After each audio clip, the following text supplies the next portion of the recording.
사도행전 17장 16절에서 23절의 말씀을 가지고 철학의 중심에 외치다라는 제목으로 함께 말씀 나누고자 합니다. 세상에는 다양한 철학이 있습니다.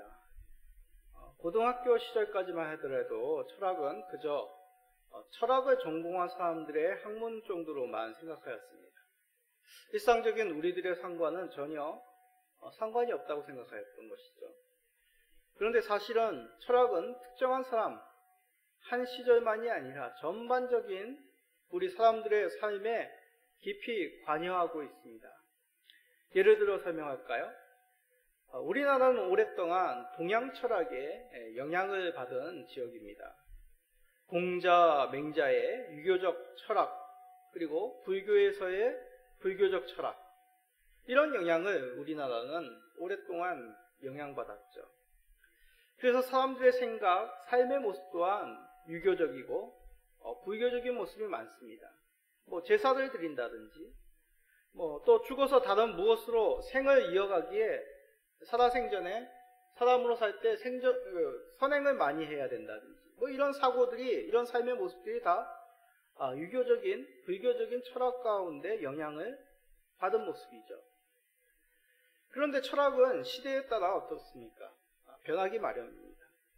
우리나라도 예전에는 유교적, 불교적 그런 철학의 영향을 받았다면 지금은 어떻습니까? 서양의 철학에 더 영향을 받죠. 세계 철학은 시대에 따라서 그 흐름이 달라졌습니다. 절대주의가 생기기도 하고 상대주의, 합리주의, 경험주의, 공리주의, 유물주의, 다양한 철학이 시대마다 생겨나기 마련이죠. 우리나라에도 그런 철학이 들어와 사람들의 생각과 삶의 방향에 영향을 주었습니다. 그러면 이러한 다양한 철학이 서로 만나게 되었을 때 어떤 일이 생기겠습니까? 서로의 생각을 듣기도 하고 또 받아들일 것은 받아들이기도 하는 한편 반대하여 비판할 것은 비판하기도 합니다. 그러면서 또 다른 철학이 생겨나기도 하죠.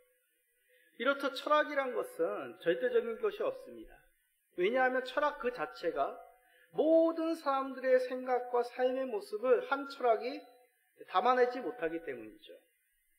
그러면 우리가 믿는 하나님, 예수님을 믿음으로 얻는 구원, 성경의 내용은 또한 세상의 철학과 같은 하나의 삶의 모습, 생각에 불과한 것일까요? 그렇지 않습니다. 철학과는 전혀 다른 의미이죠. 성경에서 말하는 내용이 철학과 어떻게 다른지 바로 알 수 있는 그 성경 본문이 바로 오늘 읽었던 내용입니다. 세상의 철학으로 보는 복음, 그리고 복음으로 바라보는 세상의 철학이 어떠한지 오늘 말씀 속에서 우리들에게 보여주고 있는 것이죠. 세상의 철학 속에서 어떻게 세상을 바라보고 어떻게 살아가야 될지를 오늘 말씀을 통해 알게 됩니다. 세상의 철학 속에서 그리스도인이라면 어떻게 살아야 될지 오늘 말씀을 통해 귀하게 깨닫는 시간 되시기를 간절히 소원드립니다. 자, 오늘 말씀의 배경은 어디입니까? 아덴이죠. 바울과 실라의 선교 여정 데살로니가를 지나 베레아를 거쳐 이제 아덴에 이르게 됩니다. 아덴을 오늘날로 말하면 어디입니까? 아테네죠. 그리스의 수도 아테네입니다. 그 당시 로마 제국은 비록 점령지 중에 하나로 이 아테네를 삼았습니다. 그러나 아테네라는 도시는 오랜 역사 가운데 민주주의 그리고 철학, 문학의 요람이죠. 그러기에 로마 제국은 이 아테네를 굉장히 존중하였습니다. 그래서 점령지가 아니라 자유도시, 동맹도시로 인정한 것이죠. 아테네의 고유한 문화, 정치제도를 유지시켜줬습니다. 아테네라는 도시는 우리가 잘 알고 있는 소크라테스, 플라톤의 고향이기도 합니다. 그리고 아리스토텔레스, 제논, 그리고 오늘 본문에 등장하는 에피쿠로스 학파의 창시자인 에피쿠로스도 주로 아테네에서 활동하였습니다. 고대 정치가요, 웅변가요, 철학자인 키케로는 자신이 아테네에서 유학하였던 당시를 매우 감동적으로 생각하였습니다. 그리고 이 케케로 아들 또한 아테네에서 유학을 하였는데 훌륭한 철학 스승 밑에서 배우는 그 자신의 아들에 대해서 굉장히 자랑스러워하였다고 합니다. 자, 오늘날로 따진다면 그런 거죠. 서울대학에 공부하던 시절 자랑스럽게 여깁니다. 아들도 이어서 서울대에 진학하여 훌륭한 교수님 밑에서 유학하고 있음을 뿌듯하게 여긴다. 그런 뜻입니다. 하지만 바울 사도 일행은 달랐습니다. 바울 사도는 아테네에 발을 들여놓자 느꼈던 감정, 경외감이 아니라 분노함이었습니다. 자, 사도행전 17장 16절 읽어봅시다. 바울이 아덴에서 그들을 기다리다가 그 성에 우상이 가득한 것을 보고 마음에 격분하여. 바울이 먼저 이 아데네 도시에 도착하게 되죠. 그 나머지 일행들을 기다리게 되었습니다. 근데 그 도시를 쭉 둘러보니까 어떻습니까? 아테네 거리 곳곳에 우상이 가득한 것입니다. 이 일로 말미암아 바울 사도는 그 속에 분노함이 든 것이죠. 자, 여기서 마음에 격분하다라는 것은 단지 감정적인 불편함이 아닙니다. 화가 났다는 그런 의미가 아닙니다.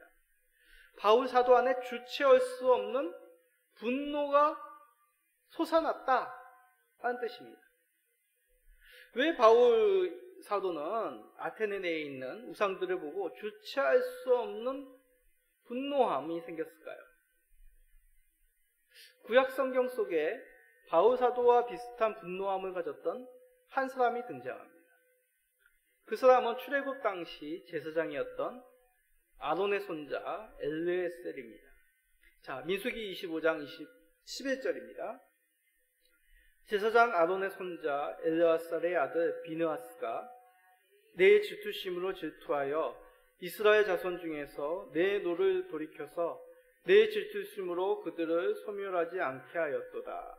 네, 죄송합니다. 엘르아살이 아니라 비느하스입니다.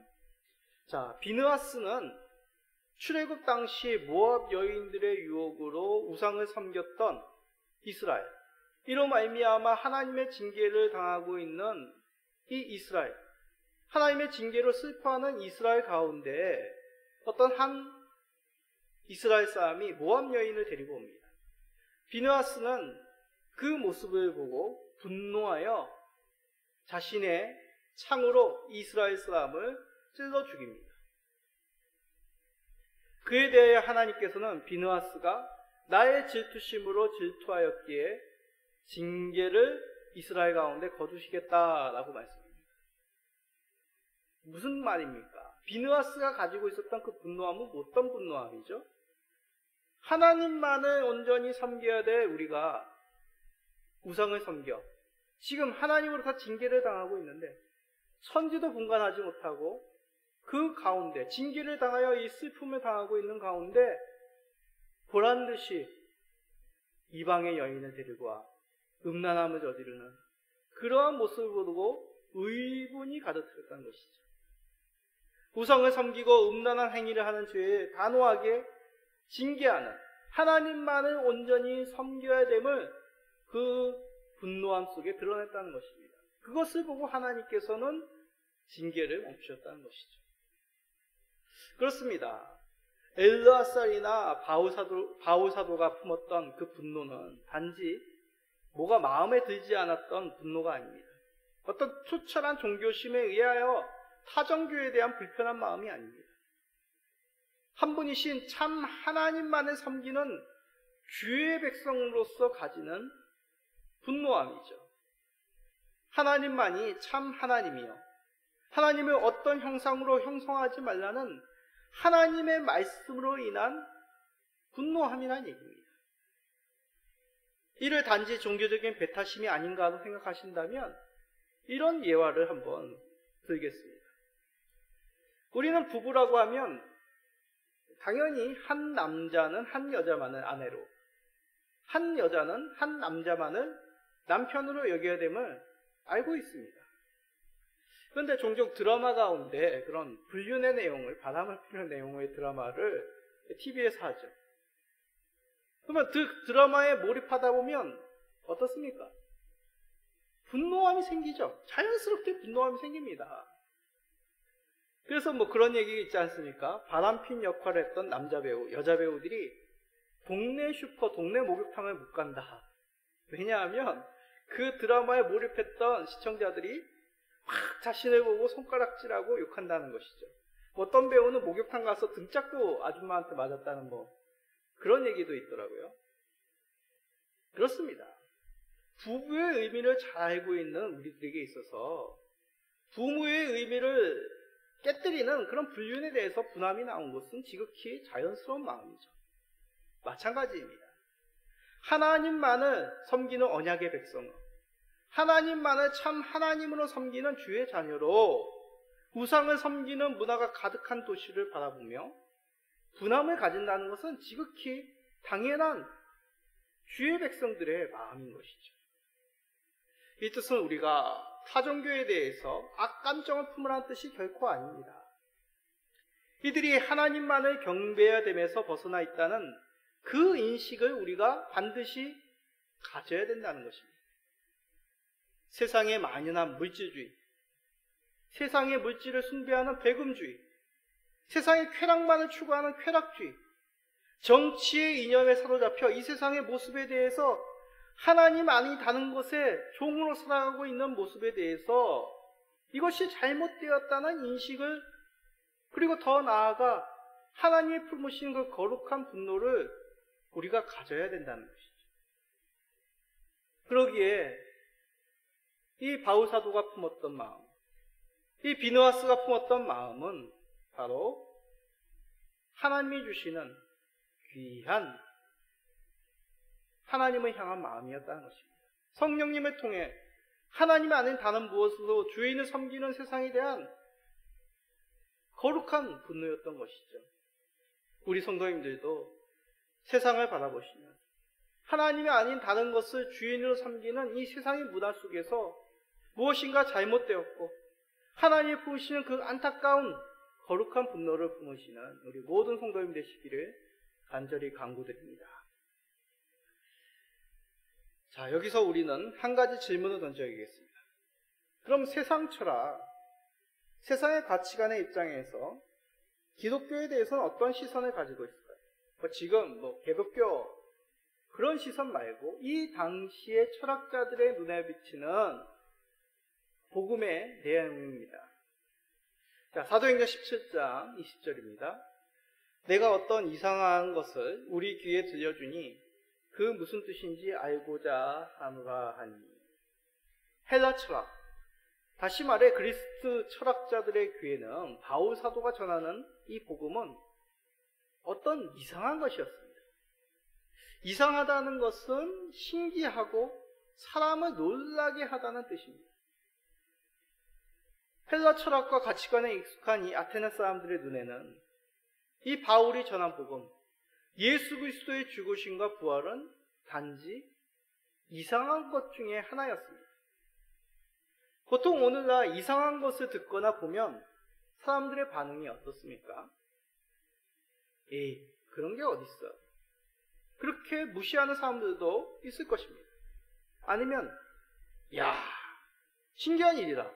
그래서 어떻게 됐어? 이렇게 더 깊이 알고자 하는 사람들도 분명히 있을 것입니다. 관심을 가지는 것이 무관심한 것보다 더 긍정적인 반응이라는 생각도 듭니다. 그러나 생각해보면 긍정적인 반응을 보인다고 그 내용을 모두 받아들이고 믿는다는 뜻은 결코 아닙니다.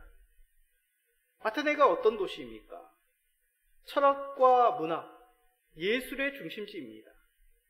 다양한 철학과 문학이 모두 이 아테네에 들어오게 되었고 아테네 사람들은 다양한 철학과 문학에 대해서 깊은 관심을 가지고 있었습니다. 그 당시의 철학의 주류 에피쿠로스와 스토아 철학도 마찬가지입니다. 에피쿠로스라는 철학은 최소한의 쾌락만 충족되면 마음의 평안을 얻을 수 있다라고 얘기하는 철학입니다. 스토아 철학은 보편적인 이성과 금욕을 중시한 철학이었습니다. 근데 이 두 철학의 공통점이 뭡니까? 이 모두 평안의 상태를 추구한다는 것이죠. 그런데 십자가에 죽고 부활한 자를 믿음으로 절대적인 구원을 얻는다? 이들 헬라 철학에 익숙한 아테네 사람들 눈에는 너무나 이상한 내용이었습니다. 그래서 이것이 무슨 뜻인지 무슨 내용인지, 어떻게 예수라는 사람이 죽었는데 부활했는지, 그런 사람을 믿으면 어떻게 절대적인 생명을 얻는지 이들은 이상히 여겼습니다. 우리 성도님들은 어떠세요? 복음을 들었을 때 이상히 여겼습니까? 물론 우리가 신앙의 과정 속에서 진실되게 내 자신에게 십자가의 복음을 믿는지, 정말 예수님께서 나를 위해 죽으시고 살아나신 구세주이신지, 신앙 고백의 차원에서 질문을 반드시 던져야 됩니다.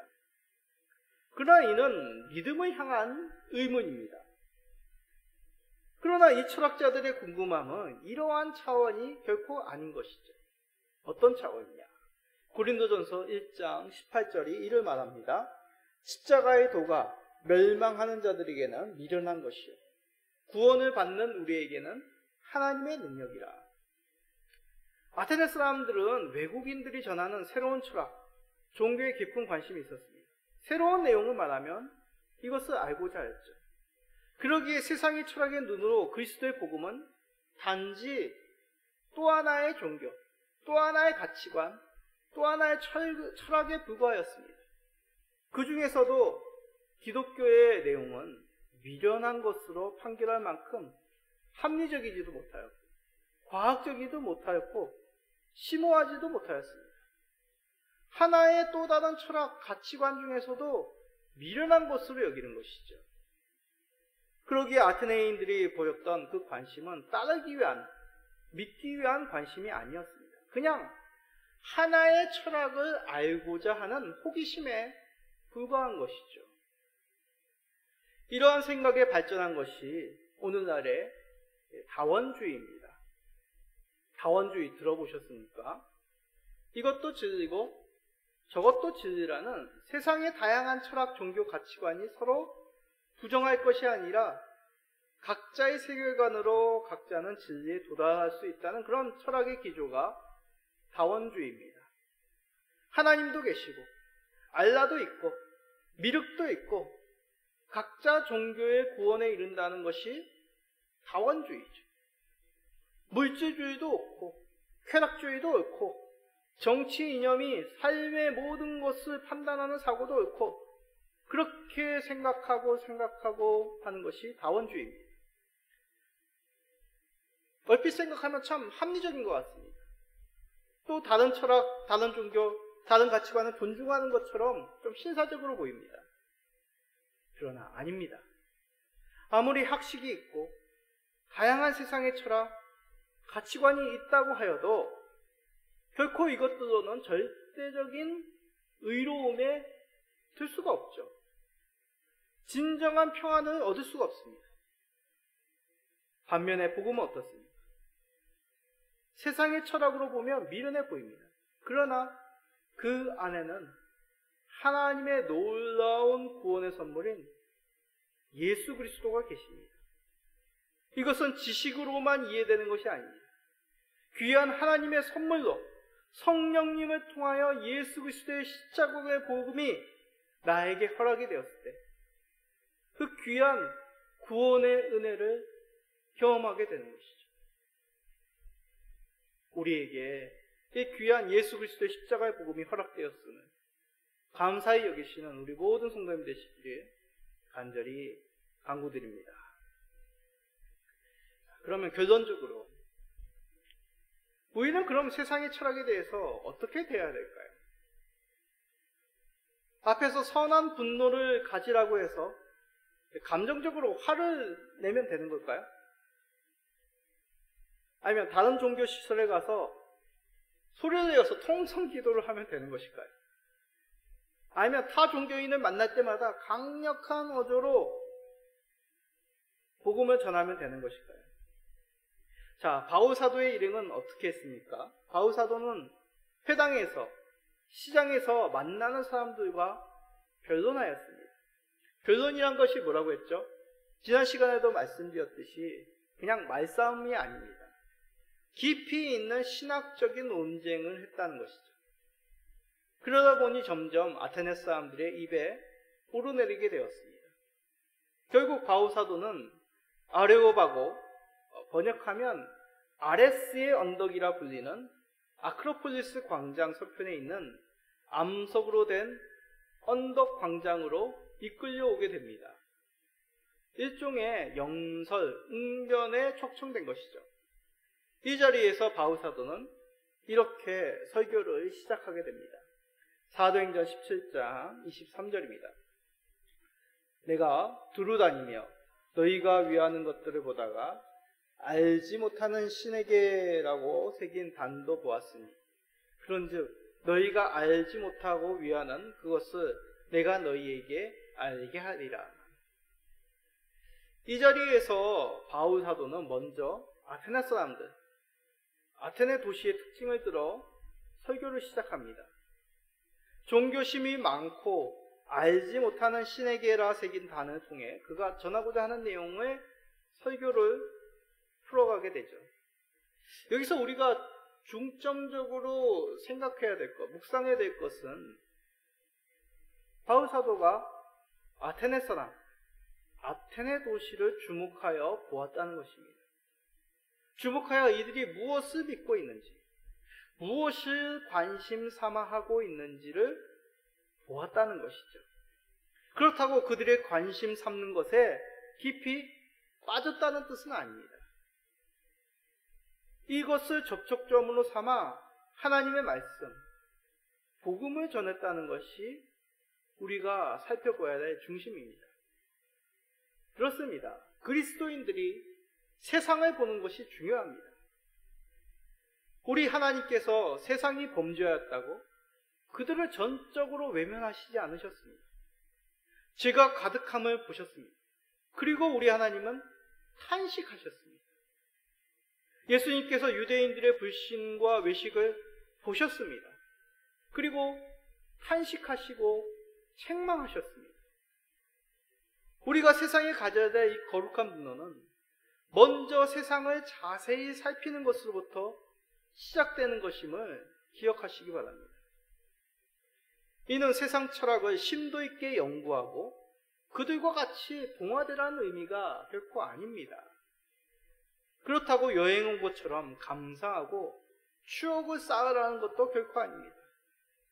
이들에게 복음을 전할 그 접촉점을 찾으라는 뜻입니다. 바울 사도는 그 접촉점을 발견하였죠. 알지 못하는 신에게. 고대 역사학자들의 기록에 의하면 알지 못하는 신들에게라고 하는 복수로 새겨진 단이 있었다고 합니다. 그런데 바울 사도는 이것을 어떻게 말합니까? 알지 못하는 신에게라며 단수로 표현합니다. 그러므로 자연스럽게 그 신이 유일하신 한 하나님, 참 하나님을 알고자 한 것이죠. 그렇게 알리고자 알지 못하는 신들에게를 알지 못하는 신에게라고 그 제단을 들어 설교의 서두의 내용을 풀어나가고 있습니다. 바울 사도는 우상의 제단을 바라보면서 그 속에 가지고 있었던 변치 않는 마음이 있었던 것이죠. 바로 참신은 참 하나님, 한 분이신 참 하나님만이 유일하신 참신이라는 그 믿음입니다. 그 하나님께서 우리에게 구세주를 보내주셨음을 이 아테네 사람들에게 알리고자 했던 마음입니다. 자, 고린도전서 8장 5절 6절에 그러한 마음이 표현됩니다. 비록 하늘에나 땅에나 신이라 불리는 자가 있어 많은 신과 많은 주가 있으나 그러나 우리에게는 한 하나님 곧 아버지가 계시니 만물이 그에게서 나왔고 우리도 그를 위하여 있고 또 한 주 예수 그리스도께서 계시니 만물이 그로 말미암고 우리도 그로 말미암아 있느니라. 좀 말씀이 긴데 무슨 뜻입니까? 주께서 이제 고린도라고 하는 아테네 못지않은 이 헬라 문화, 철학의 중심지 세워진 고린도 교회에 바울을 통하여 말씀하십니다. 하나님 아버지에게서 만물이 났는데 또한 한 주 예수 그리스도에게서 만물이 났음을 밝히시는 것이죠. 아테네 사람들은 세상의 수많은 철학, 종교를 통해서도 따라야 될 절대적인 신을 찾을 수가 없어서 알지 못하는 신들에게라고 그렇게 단에 살겠습니다. 그러나 하나님은 뭐라 말씀하십니까? 하나님 아버지께서 한 분이시요 그분으로 말미암아 만물이 그에게서 나왔고 또한 한 주 예수 그리스도께서 계시는데 그분으로 말미암아 만물이 있음을 말씀하십니다. 아테네 사람들이 알지 못하는 그 신이 바로 하나님 한 분임을 바울 사도는 통하여 말씀하시는 것이죠. 예수 그리스도 성령님만이, 우리 여호와 하나님만이 참 하나님임을 고백하는 말씀입니다. 이를 바울 사도는 세상을 주목하여 살펴 그 전화 접촉점을 발견하여 이 아테네 사람들에게 들려줍니다.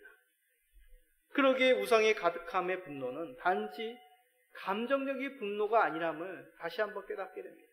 세상을 불쌍히 여기며 안타까움으로 어떻게 이들에게 지혜롭게 그리스도의 복음을 전해야 될지에 대한 거룩한 살핌이었던 것이죠. 마치 아픈 자녀가 어디가 아픈지, 무엇이 잘못되었는지 살피는 부모의 심정으로 바울 사도를 통해 세상을 살피시는 우리 하나님 아버지의 마음입니다.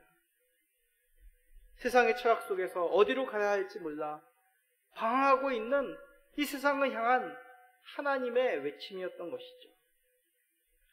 이를 요한복음 22장 47절에서 예수님께서 이렇게 표현하고 있습니다. 사람이 내 말을 듣고 지키지 아니할지라도 내가 그를 심판하지 아니하노라. 내가 온 것은 세상을 심판하려 함이 아니요 세상을 구원하려 함이로라. 이 말씀은 만인 구원을 의미하는 것이 아닙니다. 말씀을 지키지 않고 대충 살아도 믿기만 하면 된다, 그런 의미도 아닙니다. 예수님의 본성, 구원의 능력이신 예수 그리스도, 그의 십자가의 복음의 능력이 어떠한 것이냐를 말씀하고 있는 것이죠. 그리스도의 오심은 세상을 구원하시기에 충분하다는 것입니다. 우리에게 충분하신 그 구원의 대속자 예수 그리스도를 보내신 것이 우리 아버지의 마음이란 것이죠. 그런데 세상은 어떻습니까? 이를 거부하는 것이죠. 세상의 철학으로 미련한 것으로 여겨하는 것이죠. 그럼에도 그 마음 변치 않으시고 바울 사도를 보내어 세상의 철학의 중심에 하나님께서는 외치고 계신 것입니다. 우리는 어찌 보면 이 말씀 속에서 참 답답한 세상의 모습을 봅니다. 그냥 와서 마음을 열고 들으면 되는데 값을 주고 고행을 해서 얻는 것도 아닌데 예수 그리스도 그의 십자가의 복음을 받아들이는 것이 무엇이 그렇게 힘들고 꺼려지는 일일까라는 생각이 듭니다. 그런데 우리 주변의 가족, 불신 자녀들, 불신 부모님들을 보면 그렇지 않지 않습니까? 혈통으로 되는 것도 아니고 지식으로 구원을 얻는 것도 아님을 깨닫습니다. 세상의 철학은 높고 세상의 가치관은 견고합니다. 그러나 세상 철학도 자신 스스로에게 정답이 없음을 잘 알고 있습니다. 과학을 얘기하고 우주를 얘기하고 유전자를 얘기하지만 결론은 모른다입니다. 알 수 없다는 것입니다. 절대적인 진리에 이를 수 없음을 깨닫고 있습니다. 그 속에서 결코 평안을, 만족을, 행복을, 절대적인 진리를 얻지 못하기에 세상 철학, 가치관 속에서 방황하며 흔들리며 괴로워하며 만족을 누리지 못하는 것이죠. 이러한 세상을 향하여 하나님께서 마음을 품으시고 세상을 향하여 외치십니다. 우리에게 인격적으로 찾아오신 그 구원의 주 예수 그리스도를 알리시기를 원하시는 것이죠.